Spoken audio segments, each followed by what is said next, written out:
Hello, hello. Okay, so I'm back, and here is kind of what we want to get at today, what the homework's going to be like, and what it is. It's going to be we're going to be given the graph of the original function. I mean, the graph of the derivative, the graph of the integral function, little f here, and we're going to, by using stuff that we already know about, the shapes of derivatives, the way they compare to the original graph, we're going to deduce what the graph of the original function is. In other words, we're going to find out what the antiderivative, what the graph of the integral function is by starting with the graph, or rather, that is, we're going to find out what the graph of the antiderivative is by starting with the graph of this function here, little f. So back in the days of derivatives, we did it the other way around. We were given a function, and then we figured out, based on the shape of the function, what the graph of the derivative looked like. We plotted the derivative graphs. Okay, what we're doing now is the other way around. We're going to start with a derivative graph and work back to the original function. So I've got a set of rules over here that we used way back when, okay, to be able to figure out what the graph of the derivative would look like. So for instance here, we're going to pretend here, we're going to kind of review how we went about finding derivative graphs, right? So right here, so this is a graph of capital F, okay? Now, and this is going to be a graph of f primed, which we're going to call little f, right? I'm going to use red for this. And what we did was we said, oh, okay, we looked here and we go, oh, on the original function here, we see that first off that f of 0 is equal to -1. That's our initial condition, right, that we talked about in the first video.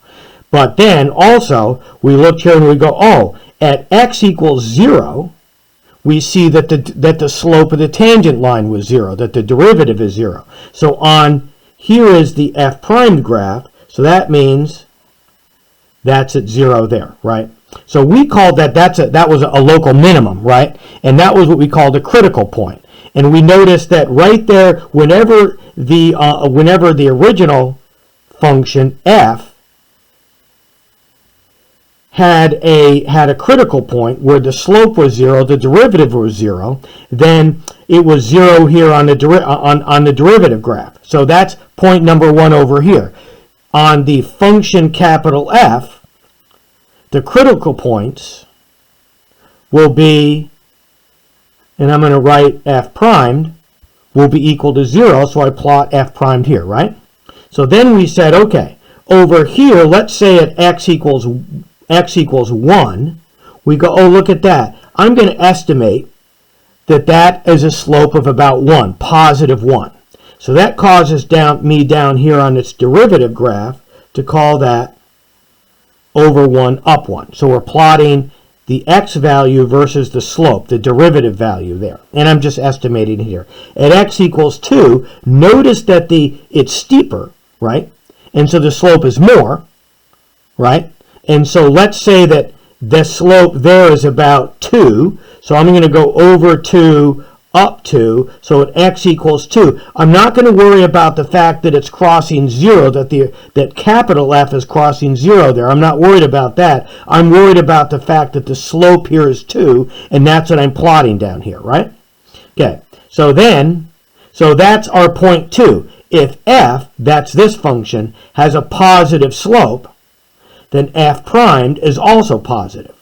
So if this is positive here, that means f is positive. And more specifically, and we'll just put that in right here in green, we know along with that any place where the original function f is increasing, so an increasing function here, going from a smaller value to a bigger value, okay, that means the slope is always going to be positive here. So I'm going to write this in here, f, so this is increasing capital F. Can we see that? Yes, we can. Okay, good. All right, now, on the other hand, on the other side of going back on the original function here, I see here that at -1, The slope is negative, so that's going to be down here. Let's estimate there that the slope is about -1, so I can put an exact point there, like that. And then here, the slope here is -2, let's estimate. So that puts us down here at -2. Now don't worry about the fact that I'm putting specific numbers here. All right, we may or may not actually be able to see that from the graph that we're given. But all I wanted you to see here is that if f has a negative slope, that is from here to here, the slopes are all going to be negative. That means that the derivatives are going to be negative. And that, as you can see, capital F, the original function, is f is decreasing, isn't it? Right? Okay, and that gives us, and then at this point we just kind of connected the dots like that, and that was our derivative graph. Our game today is going to be this, that we're going to start with this and work backwards to that using exactly the same concepts that we're kind of reminding ourselves about here. Now, what if this was capital F here, was the same kind of U shape, but now it is it's curving down like that. So there's F. Now, what would F prime, little f, look like? Well, here again, that's going to have a critical point.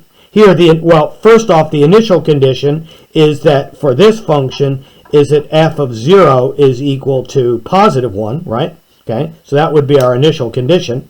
Okay, here we see here that again at x equals 1, there's a critical point, a local max, right? And so, and we said here, oh look, the slope there is 0, so I'm going to put 0 there on the derivative graph. Here, over here, the function is decreasing. We're not going to worry about whether the function itself is positive or negative here. We're going to worry about that whether the function is positive or negative, it is decreasing, so all of the slopes are negative. So when I graph the derivative over here, they're all going to be down here. And let's say that at x equals 1, the slope is -1, and at x equals 2, it's -2. Just to pick a number there, okay? Now, will you necessarily have to pick an actual value? No, as you will see. But we just want to see that that's negative. So we see here that on our derivative graph, this guy here is negative. And so that indicates on the original function a zone of decreasing. Over here, notice, oh look, at x equals -1, let's call that +1. And at x equals -2, let's call that +2. So -1, 1, -2, 2, right? Oops, like that. And then we see here, so there is our graph here. Now notice that the graph is always, okay, so notice that here, this is a zone where the function is increasing because the slopes are positive. Now, here's the point where the function is where the slope is negative, so the function is decreasing. Okay? So if f has a negative slope, f primed is negative, right? If f has a positive slope, f primed itself will be positive, right? That is, the derivative graph will always have positive values, okay? So again, we're going to start with something like this and work backwards to that. Well, there's more we can notice, right? We notice here, for instance, that if in this zone here, notice that this original function here, this was concave up, right? And this is part of what we call the second derivative test. And a concave up function meant that the derivative was always increasing. So notice that on this derivative graph here, it starts negative, it goes positive, but the derivative graph itself is always increasing. That indicates a zone where it's concave up. We said, oh, an increasing derivative meant that the second derivative was positive, meant that it was sloping, meant that it was concave up. Here, notice that whether the slope is negative or whether the slope is positive, it's always decreasing. Negative, a little less negative, 0, positive, a little more positive. It's going from a lower slope in a negative zone to a higher slope, right? And so that meant that that meant that this function was decreasing, right? starting from, I'm sorry, I had that backwards, positive to negative, right? It's going positive, a little less positive, 0, a little more negative, a little negative, a little more negative. So it's going from a bigger slope to a smaller negative slope. So that meant that the derivative graph is decreasing. So anytime where we see, if we're given a derivative graph and we see that it's decreasing, that's going to indicate, oh look, the graph itself, the original function, has to be concave down at that point. Now, one more point. What if we had, just for yucks, a derivative graph? So I'm going to give you now a derivative graph that's a combination of these two. What if the derivative graph looked like that? A V shape. Well, do you notice here, the derivative, the slopes are decreasing, right? That means the slope values are negative, right? Here, the slope values, remember this is f primed. Here, the slope values are increasing. That means it's positive, okay? So we're going from a negative to a positive. Here, so notice, okay, so notice that we're going from, this means we're going from concave down to concave up. So this V point on the derivative function indicates an inflection point. So if f primed, if the derivative graph hits 0, that means a spot where you're going from a positive, from a concave down to a concave up, right? Depending on which direction it is. And so if we see a V point there on one of our derivative graphs, that's going to mean an inflection point. Now, by the way, can you see that on this little derivative graph that I've drawn here, the slopes are all positive?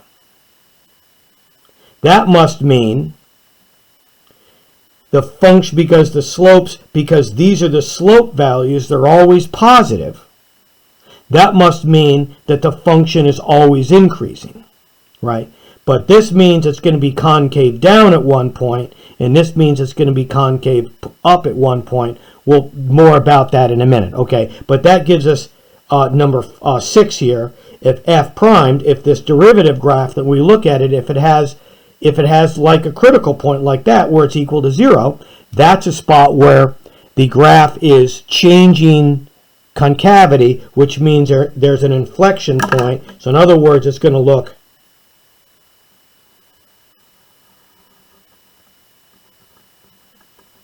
the graph function is going to go something like this: concave down, negative, concave up, positive. Okay? Something like that, with the inflection point right there. Okay, anyway, then lastly, number 7, and we might see this in one example or another. Remember that if the original function had any kind of like a corner point or a discontinuity, like an asymptote, that led to a point on the derivative graph where it was undefined. So if we're starting with the derivative graph and there's a point on the derivative graph that we're looking at that's undefined, that's going to indicate some kind of a corner point or possibly an asymptote on the original graph. More about that with our example. So these are some ideas. These are clues that we're going to use, that given a derivative graph like this, we're going to work backwards to what the original graph was. Okay? Very good. So we're going to use these clues here, and it's going to be like Sherlock Holmes or something. We're going to use our powers of deduction in order to figure out the graph. Okay? And also, in some cases, we'll be given a boundary condition like this. Because notice, remember we said in the first video that we had, okay, we said that, yeah, we could start with an antiderivative. If we're starting with an antiderivative graph like that, there's more than one possible, or rather, if we're starting with the derivative graph, there's more than one possible antiderivative graph. In order to pick one specifically, we're going to need to know the initial condition, right? That is, we're going to need to know probably that or that. Okay? All right, good. So, I think, okay, so let's see. So let's try here one example. I'm going to fit in one example here, all right, before I end this video. And here's a good one that's in your book. I'm going to use this. I'm going to put that aside. I'm going to bring back another sheet of clues, right? Here it is. And so what I'm going to show you up at the top here, this is going to be the derivative graph. That's going to be this graph here, and we're going to work backwards to that one. So let's see here. So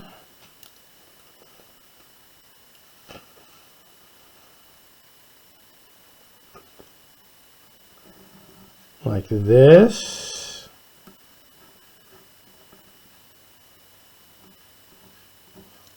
And the graph is going to look like this. And make it in red, because that were our derivative graphs before. Oops, need this to go a little bit further. Like that. Okay. I'm going to start at 1 here. And it's going to go out to 3. Horizontally out to 3. And then it's going to cross over here at 4. And go down there, and this is actually going to be -1 down there, and that's 1. Okay? So, and then the graph is going to go somewhere there, we're not sure where. So that is the graph of our derivative. Horizontal here, then crosses down, straight down, through 4 to 5. Okay? So now what can we say about that? Can you see first off? So what we're going to down here is we're going to produce a graph of the derivative, okay? I mean a graph of the antiderivative. So here, just like this. Now, so first off, can you see, oh, and what else are we told, by the way? We're also told, by the way, I should tell you this, we had an initial condition on this one, that f of 0 is equal to 0, okay? So that means that, what does that tell us?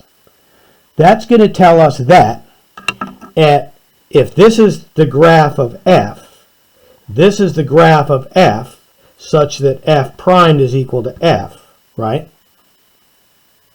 So at f of 0 is equal to 0. So that's going to tell us that at x equals 0, f is equal to 0. So we're going to start there. Okay? Now, at x equals 1, at x equals 2, at x equals 3, do you notice that the value of the slope is equal to positive 1? That means that all through here, all the way up to 3, then actually all the way up to 4, can you see the slope is positive? That means on here, 1, 2, 3, 4, the graph has to be increasing all in this zone. It starts at f of 0 is equal to 0, so it's starting at 0 and it has to be increasing, right? So from 0 up to 4, our graph, our antiderivative graph is going to be sloping up. Here at x equals to 4, it hits 0. The slope is equal to 0. So that means that 0 up here somewhere, and we don't know where, there's going to be a maximum point, right? Because here the slope is positive, which means it's increasing. Here the slope is negative, that means it's decreasing. And remember our first derivative test, one of our patterns was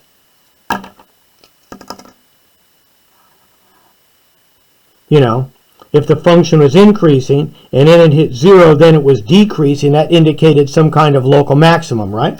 So there it is, that's just like that, okay? So we're going to have this function here, and notice that that's a straight increase all the way up to 3. So it's going to have a slope of 1 all the way up to 3. And then notice here what happens. Notice that the slope begins to decrease. It goes from 1 to 1/2, down to 0. So it actually begins, the slope begins to decrease, which of course is what it has to in order to actually level off there. The slope has to decrease, right? Notice that, oh look, that fits here, you see. It's a decreasing slope. It's a negative slope here, so we're going to expect concave up here. Now, here, the slope becomes negative, right? That means the function is decreasing. So it's going to all the way out and then down to 5. There's 5. And we don't have any information after 5, so we'll stop right there. Okay, does that make sense? Okay, so that's the idea. And this fits from 3 up to 5. Notice that the derivative graph was sloping down. So therefore, from 3 up to 5, from about here to here, the graph has to be concave down, right? And then here, it's a straight graph, so it's neither concave up nor concave down. So that there at x equals 3 was a kind of inflection point. Okay, so that's like example 1. Now, by the way, what if, for instance, I had told you that f of 0 is equal to, say, 2? How would that change our answer? Well, it would change it.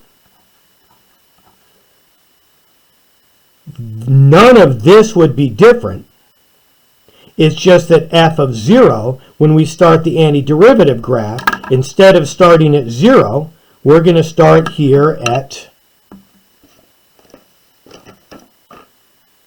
0, 2. But then, all of this information still holds. And so we'd get something that looks like that, with a critical point still at 0, with the inflection point still at 1, with 0 up to 3 still being a straight graph, and that's what that looks like. Okay, very good. So I think we'll stop this video here so you can absorb the magic here, and then we're going to try, we're not going to try, we're going to do a couple of other examples of producing graphs, and then you guys are going to try a few on your homework here. Okay? All right, so toodaloo.